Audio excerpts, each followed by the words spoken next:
ukipata mshangazi, mshangazi una pesa zake, una mali zake, umekuelewa, unataka yani wewe ukuweke ndani, unakuhudumia kila kitu, na yeye ni msanii, kumbuka. Kwa hiyo mshangazi unakuhudumia, iwe masuala ya locations, masuala ya studio, masuala ya videos, masuala ya promotion kuhusiana na mziki wako, uko tayari? Kikubwa ni agreement.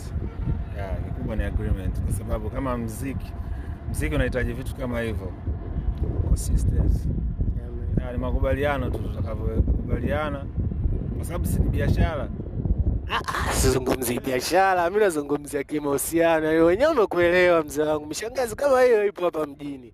Mshangazi umekuelewa, dogo anaimba nini baridi, unaamua kuweke ndani, unakuhudumia kila kitu, masuala ya sijui location, studio, nini, promotions za nyimbo zako, nini baridi, yenyewe inagharamika.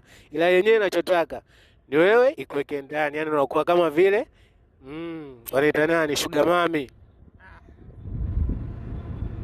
Kwanza siwezi kufanya vitu kama hivyo. Kwa nini? Sijazoea yani kukaa tu ndani tu, yani kwamba mimi ni wa kwenda studio tu kwenda kufanya hizo harakati. Na nakupeleka mwenyewe, ukitoka huko ni ndani.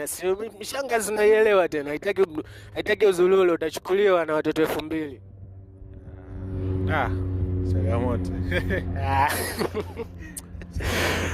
Bana, mtazamaji wa Black Media, BMZ Don alichukuliaje hilo swala? Zack Don anakataa bana.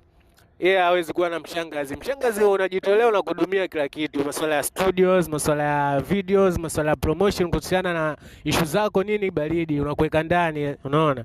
Sasa Zack Don akakataa. Wewe unalichukuliaje? Wewe utakubali? Ila kwangu mimi